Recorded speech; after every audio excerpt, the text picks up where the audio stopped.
All righty, guys, welcome on into a little special segment here on Even and Clean We Know Sports. It is an all-star break check-in for the Cavs and the NBA as well. Obviously, NBA all-star game is tonight. I think they're doing, the tournament? Yeah. Or U.S. versus World. Yeah, whatever they got going on. But obviously, we will start with the Cavs. Obviously, the Cavs were playing well heading into the all-star break. And I think the first thing we'll talk about is the James Harden trade and just how the team has looked since that trade. Yeah, I was initially worried about the trade. Obviously, love DG. DG was probably my favorite Cav. So sucks seeing him go. But having seen what Harden's done in the what's it been, 3 games? Yeah. I mean, without a practice. They didn't have a shoot around till for the second or third game. And like he even said, like, hey, just you guys do your thing. I'll figure it out as we go. Me and you talked about it. Like he's unlocked JA. Mm-hmm. Which and JA had been playing well before that. Yeah, he had that 40 burger in Phoenix. Yeah. Portland, whatever yeah. it was. Yeah. Yeah. But I mean, just what he needs is to consistently be fed the ball, and Harden will do that with him. I still say, I think I said it last week. I said it to one of you guys. I don't remember if I said it on the show last week or not, but like I saw a tweet that said, congrats Cavs fans. Finally, another fan base that'll realize that James Harden is not a ball hog. And, in the 3 games I've seen, true. He hit that big shot to beat the Kings when we were struggling against the Kings. Yeah. He hit the big shot against the Nuggets when we were just kind of hanging around. He got them going again. So he passes for 3.5 quarters, and then we got a closer in the 4th that's not named Donovan Mitchell. So, Darius would struggle with that at times. As of right now, 3 games in, I give it an A. I'm not quite ready to give it an A+ yet, but I think it was a solid trade, and I think the national pundits that are like, "What are you doing?" Don't get me wrong, I was kind of like, "What are you doing?" But I think they're going to start eating their words. The Cavs start rolling and keep playing like they've been playing the past week. Yeah, I agree. And then also, we'll wait to see how everything looks when Evan Mobley comes back. Sure. Because you guys said, James Harden is sort of unlocked Jared Allen in some ways, especially offensively. And if you have Evan Mobley, it's there. They can do a lot of pick and roll things with Harden on the floor. And then just with the spacing they could have, like if you have Don on the floor, or if you have like what could be their starting 5, maybe Tyson switch in for Merrill or vice versa, to where like the spacing on the floor could be there as well with like a pick and roll game with Mobley and Harden or with JA and Harden. And with that too, like you could do a lot of like really interesting like wrinkles out of like a Spain pick and roll or Stager pick and roll, and have Merrill be one of like set a screen for the screener, and then he pops, and so then he sets a screen for Evan, pops out, and then Evan sets a screen for Harden, and then he has either Merrill, the drive, or Evan. There's a lot of fun wrinkles that you can run with the team we have right now, just with Harden being healthy. Because you could do that with Darius, even though, this year, Harden, I think it's still pretty clear that he's still better than Darius at this point. Yeah. And he's available. And then, but like with how our team has developed and how, like, if and when we get healthy, there's a lot of fun stuff you can run with the shooting we have, with the ball handling we have, and then with the big talent we have. And, like a couple things, like, back to what you just said about Harden being available. What's the best ability? Availability. And Darius hasn't had that. Yeah. And it's unfortunate because I think Darius Garland has the tools to be a top 5 point guard in the NBA someday if he stays healthy. Yeah. But also like with the wrinkle of Harden, not that Mobley wasn't focusing on defense, but he doesn't have to worry about his offensive game. He doesn't have to be the second Exactly. He doesn't have to be the hub. Exactly. So, he can focus a little more on the defensive end, which he's been solid. I'm not saying he's not been great. He's reigning DPOY, but you don't have to worry about, getting back on offense so quickly because you got to set up because, the play's going to run through you. They're still going to run plays through him, but you don't have to worry so much on the offensive end. You can focus a little more on the defensive end, locking down that paint when you come against the teams that like to drive the ball. You know, especially come playoff time, you're going to run into that. You know, you have your slashers and everything that Mobley can stay put down there and not worry about getting back to the offensive end so quickly. Yeah. Now, obviously, the Cavs heading into the All-Star break, 34-21. And I think all three of us are going to be in agreement. A lot of the younger players on the team have stepped up for him in big ways this year. Tyson and then Naquan Tomlin, who was on a two-way deal for most of the season. He got signed to a full NBA contract. Well deserved, too. Yeah, I think Absolutely. a couple weeks ago. But yeah, I mean, for you guys, what have the young players meant for the Cavs going into this, or for the first half of the year? And then with the Cavs also 9-1 in the last 10 games heading into the All-Star break. I mean, they were huge for, like, at the beginning of the season when it wasn't going as well. Yeah. And like into like December when it wasn't going as well, we were struggling, and it looked like there was like a lack of effort, a lack of toughness. Like Craig Porter, Tomlin, Tyson, those guys were all busting their asses on both sides of the court, playing hard. I mean, Tyson has developed into somebody that looks like he's going to be a star. Like, he's shooting like 45% from three. He plays good defense. Like he played well yesterday too, or Friday. Yeah, like he's not like a lockdown like Isaac Okoro defender, but he's a good defender. He'll give you good minutes defensively. He's not a traffic cone. He's not like an elite on ball point of attack defender. But what he lacks on defense, he more than makes up from what Okoro did. Yeah. Now, like, he can't be that person you're looking to shut down somebody, but like he can play good defense on somebody. And his dribbling, his playmaking, his chemistry he already has with all of our players. I mean, for how like just being a second year, the chemistry he has with Don and J.A. and Ev, especially with how infrequently so many of our players have been playing, that's really promising that he has such a connection on the court with the guys he is playing with. Yeah, and you know, and I mean, Tyson's the X factor if you expect to play deep into May and hopefully June. You know, you're gonna every championship team has that guy that has like an unsung hero of sorts. Yeah. Takes a step, takes a step forward. Takes a leap before. We thought we had it with Ty Jerome. Ty Jerome just straight disappeared in the playoffs last year. Yeah. Hopefully that's not the case. I mean, two different types of skill sets. I think it will be a different case. But if you want to play into the conference finals or the finals, you're going to need Jalen Tyson to. He doesn't even need to do what he's been doing, but he still needs to show up and be consistent. And he needs to make the shots. Exactly. I don't want I think the other night he took like 15 shots. We don't need that in the playoffs. Give me 5 to 8. They're good quality shots. Get to the line. Listen, if it's his night, I don't mind him taking 15. Well, no, for sure. For sure. Yeah, but at the end of the day, Tyson is going to what makes this go, right? He's just want to get you past the second round.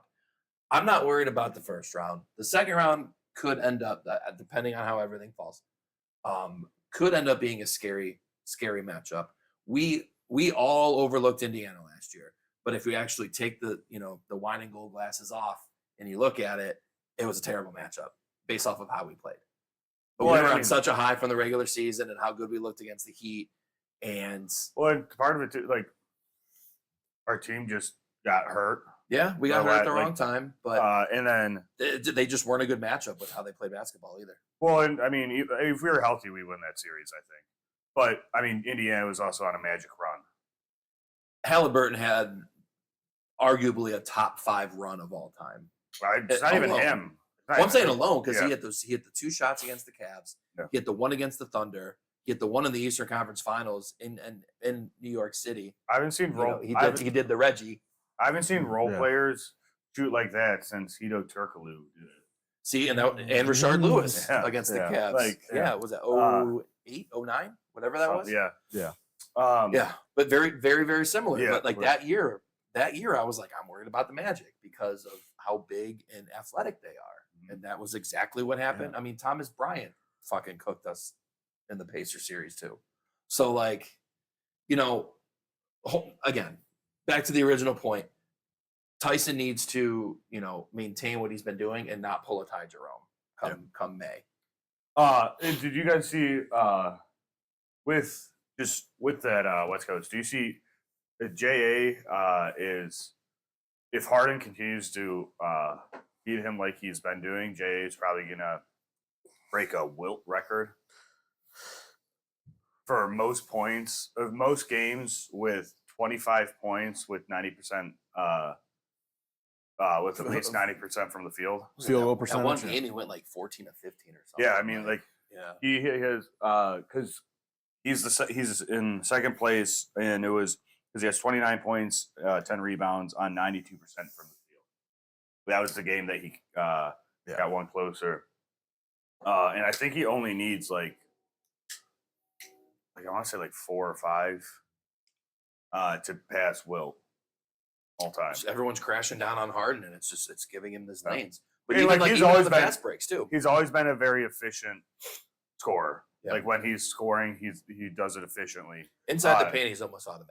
Yeah, even like he hit in that Denver series. It was at the end of the shot clock. He hit a turnaround fadeaway in Jokic on Jokic. And I went, Damn. his touch is just it really goes underappreciated. If it's within like 10 to 15 feet, his touch is unbelievable. That floater he does, the jump shot, and then obviously the dunks and the layups. But his finesse is impeccable. And me and you are in the presence of the president of the Jared Allen Hate Club. Yeah.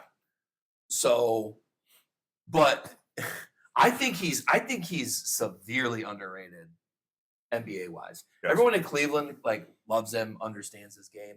They either love him or they hate him in Cleveland. Right. But like, you know, you go to Phoenix. Phoenix doesn't know shit about him. No, go to OKC, they don't know shit about him. Harden and Mitchell. Exactly. Yeah. So, but like, I think, And then some of the sickos, like the NBA sickos, know Jay and Tyson. that's Porter, what I'm saying. but, like, Yeah. the Like, I casuals- think he's severely underrated, Yeah. underappreciated. Let me rephrase that. He's severely underappreciated. I would say underrated too. Talk to me come playoff time. But also, like, you know, you guys were obviously like Jay with Harden. He's playing very, very well, of course. Now, also, Dan, you were kind of talking about just guys who need to step up in the playoffs. Obviously, Tyson would be great, but also Harden. Harden as well. But as of right now, like this Cavs team is a very deep roster, and so if you project towards playoff time, I mean, you could go 10 deep, which I mean that's not really the usual because you know coaches always Well, kind of tighten tighten it up the up, yeah. rotation to 8 or 9 at max. But I mean, talk about just how deep this Cavs team could be come playoff time, and then also with how deep the team is, the team doesn't need to stress too much playing everyone a lot of minutes heading into the playoffs, which should hopefully mean that they are fresh come playoff time. Yeah, I mean, you know, my only concern would be the big men rotation. Just Yeah. because you don't really technically have like your next guy off the bench. Because like, let's say, let's just say for this conversation that we start Merrill at the 3. Yeah. Okay. Actually, let me take that back. Healthy Tyson. Strus at the 3. I think Tyson. I think Strus is better off the bench. But- I think Tyson has already gotten the starting job. Well, I think if Strus comes back, I think Tyson will still be the starter. Okay, so then to that point, your first 2 guys off the bench are 3 guards or 3 men. 2, 3, yeah, like because you'll probably put Merrill at 2, Right. Strus at the 3. So there's then- 2 of your bench right there. Potentially Schroeder, if You're going to need Schroeder. Then you got Keon Ellis. Okay, Well, and we you're haven't gonna even have- we you're haven't gonna even talked about Dean Wade. yeah, Thomas Bryant, Dean Tomlin. Wade. I think what you do is the way I've been thinking about it is because I agree with everything you said. You have your starters, you know, Don, Harden, Tyson, Ev, J.A. Yeah. Then you got Schroeder, Ellis, probably. I mean, Merrill and Strus for sure. Ellis for his defense is going to play, and so is Schroeder and some defense, and then you got Wade. Right. So I think And we didn't mention Bryant, Tomlin, yeah. So Proctor. Then I think Proctor, if you go, well, Proctor's for sure probably not going to play. He barely plays now, but I don't think he makes like your 12-man active roster for the he games. might be number 12. But yeah, you're right. Probably not. But you named 12 right there without Proctor. Yeah. Well, that's what I'm saying. Yeah. So I think what you do is you might have to choose which games you split Strus and Merrill up. One of them might not play a lot, depending on who has a hot hand. And then since you need, I think you probably see who's defending better and what you need from Ellis and Schroeder. And especially with Ellis and Tyson shooting the way they do, you don't Strus and Merrill being shooters, it's great. You can never have too many shooters. Right. But if Dean Wade's feeling it, if Ellis is feeling it, if Tyson's feeling it, I mean, you got 3 legit 3-point shooters right there on top of Don and Harden. Like your main 4 guys. And you're if gonna, you will, Mobley, Allen, Harden, and Don. But also too, like it's obviously depth is a great thing, but like think about it. You might have to why can't I talk? Mix and match. We'll cut that. Thanks. Mix and match. Mix and match your rotations. So a la 2016 when we got to the finals and Mozgov didn't see the floor. Yeah. Because it's gonna be matchup dependent. Exactly. Yeah. So hopefully Kenny does what Ty did and like realizes. Now, granted, Mozgov I think played games 1 and 2, and then he was like, "Okay, yeah, this isn't gonna." No, and work. I think Kenny will do that because he did that. You could see the difference in some of it was injury. Yeah, but like he made changes to his rotation. I mean, Tristan started at the 5. Yeah, which I mean, in between the Heat and the Pacers series last year, you saw a difference in how they use the rotation. So I think he will do that. And I think we'll see a lot of staggering too between Ev and J.A. and Harden and Mitchell. I don't think they'll play a lot together besides the very beginning of the game and then the end of the fourth quarter. I don't think you'll see them on the court outside of that time because I think you'll sub Harden and J.A. out. You'll move Ev down to the 5. You'll put Wade in, and you'll have Schroeder in. And then you'll have Schroeder at the 1, Don at the 2, because Don is just better off ball as a 2 guard. Yeah. And then you'll either have some 3, Tyson, Merrill, Strus, and then you'll have Wade and Ev, and then you'll have Jay come in, Wade probably stay for a little bit, and then Wade switches out, and then you'll go small with Tyson at the 4, Strus at the 3, or Merrill at the 3. Harden comes in at the 1, and then you have Ellis at the 2. Right, and then but again, like to the matchup thing, like against the Knicks, you don't have to play big because all they have is Cat, and he's not a paint guy. No. I mean, they got Mitch Rob off the bench, but whatever. Celtics, same thing. I mean, if they get Tatum back, it's a little different, but they just traded for Gucci Mane. Which 10 years ago that could have been something. But I mean, but my point is he's a perimeter 5. Yeah, he's not. No, yeah. So he's more a distributor. He's not really much of a rebounder. He's Jokic-ish, like a stretch 5, if you will. Yeah. So but you run against guys like that, that kind of negates your need for shooting, and you can stay big at that point. You could throw Dean at the 3 for 15 minutes. You can there's different elements to it. I don't think there shouldn't be a set rotation in the playoffs. Your first guy off the bench is going to be either Strus, Merrill, or Tyson, however you decide to start and do whatever. And then you go from there. Yeah, I mean, yeah, of course. I mean, rotation shouldn't be the same. Yeah. Any game, even within a series, just what the team needs, what you noticed from the last game, that they've been doing, and what you need to do better. And that's why playoff basketball is so much fun in the NBA, in the series, because of how much coaches change things. Good coaches change things throughout the series of what they're running offensively, what they're running defensively, who they're playing, what they're looking to attack defensively, what they're looking to attack and take advantage of offensively. Because they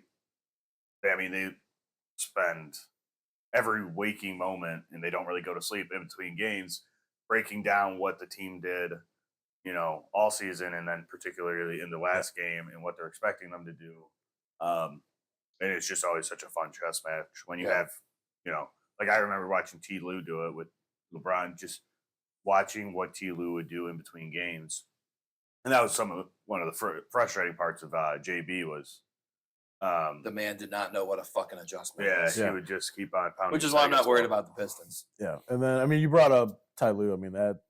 The 2016 finals was a masterclass, I think, for just a coaching in a playoff series, I thought. But yeah, and it helps that you pissed off the best player in the world. Yeah.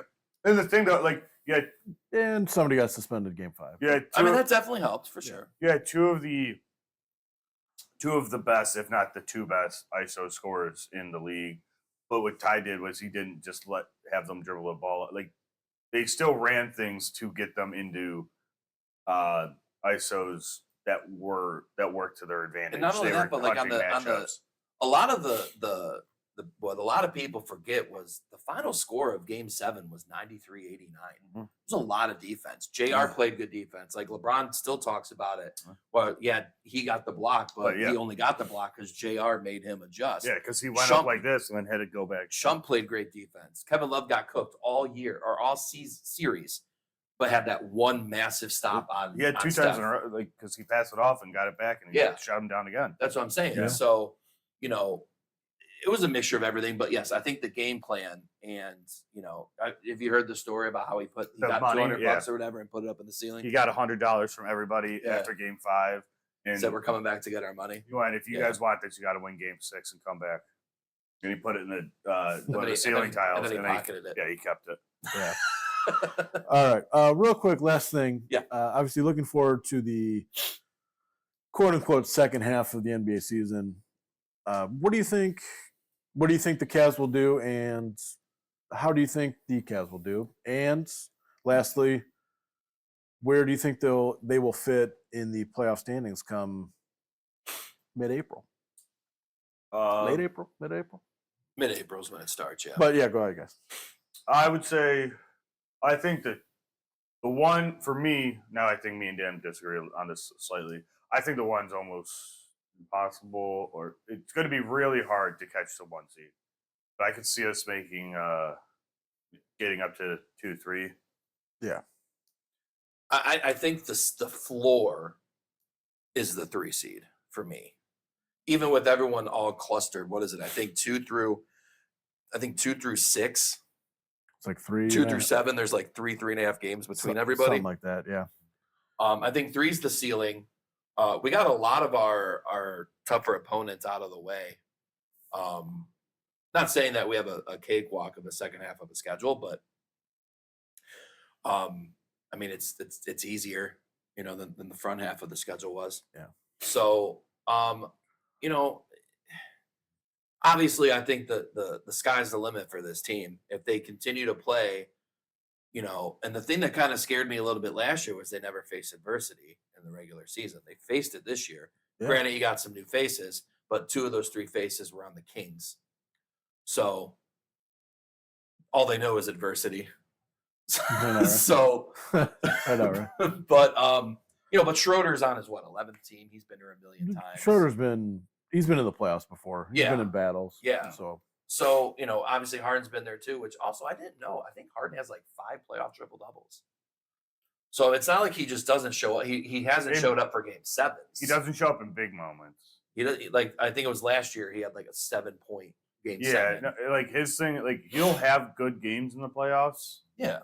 But it'll always be about when you have them. Yeah, it'll be about Game 2 or 3 in the series, which might not kill this team because our thing is Don is ready for the moment. But usually he has to win. He has to have that moment like Game 2 by Game 2 or 3, so that way it doesn't become a sweep. Yeah. So if we get to a Game 6 or in Game 7 because Harden, had those 2 great games in Games 3 and 4, and now Harden might not show up in Game 6 or Game 7, but you could say, all right, Don, it's your time. Go take over and drop 55. Now, Like, for the Harden thing, I just wonder. I'm trying to think back of because he was kind of the main guy everywhere. on most of those teams, like leading up to Game 7. And- So listen, like the pressure got to him, maybe, like, whatever. But Well, a lot of people forget that they should have went to the finals with the Rockets, but Chris Paul got hurt in Game 6. it was a hamstring. They were hamstring away from winning that series. Yeah. yeah, because they were going. They were up pretty big in Game 6, I think, too. And then Chris Paul went down. Yeah. I mean, cut you off. Sorry, go on. No, who did they play that? It was Warriors. It was the Warriors. Okay, yeah. So I mean, but also like my point was going to be with this team, he's not going to be the main guy, Right? And I mean, he has Don's going to be your number one guy, Yeah. if you will, like in a Game 6, Game 7 moment, in a must-win game in the playoffs. So Harden doesn't need to be the man. So maybe if he comes in, has a decent game, Don lives up, Don answers the call, Don if does you what will. Don does. Yeah, and then hopefully Mobley and Allen just they continue playing well in the playoffs, and then this team, I think, team has a chance to at least make the finals. I think would be my main takeaway, and I think just this Harden trade, because I think the team got better, and it's going to unlock a few different things, like most of what we talked about earlier, unlocking the big guys in like a pick and roll situation, and just another. I don't want to say elite ball handler, but just another playmaker for the team that's not Don or and Mobley doesn't have to be that. And everybody talks about the East being wide open, but I mean the West isn't really surefire either. I mean, yeah, you got like OKC's pretty much got the one locked. Yeah. But you got the young and surging Spurs. You got Anthony Edwards is incredible. Yeah. And they still got the defensive anchor in Gobert. I mean, the T-Wolves are a team to watch.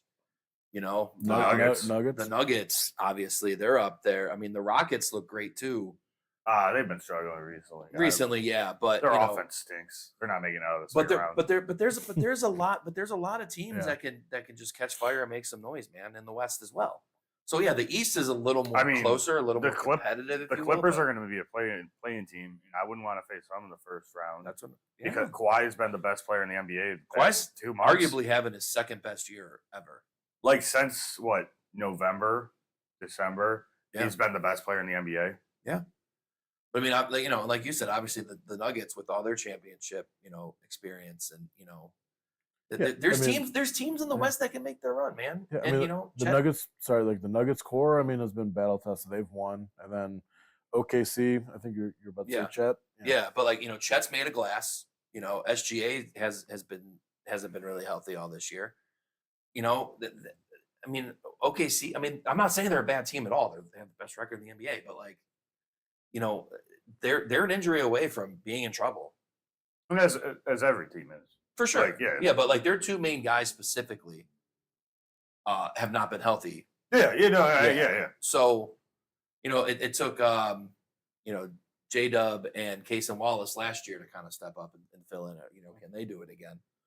But I think the West is as wide open as the East. I think the West is more top heavy than the East, but those 4 teams get into the semis.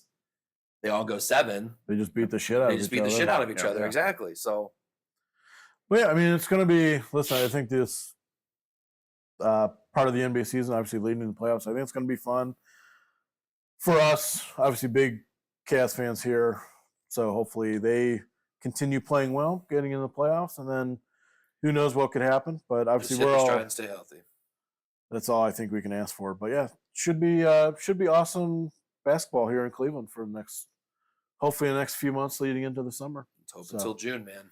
And I think with the Harden trade, you have to at least go to the conference finals. Minimum. It's a failure if they don't. Minimum.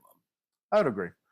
But yeah, Martin, would you like to sign us off? All right, folks. Thanks for tuning in. And as always, if your bartenders and servers, and if you see us out in the wild, don't be afraid to buy us a shot.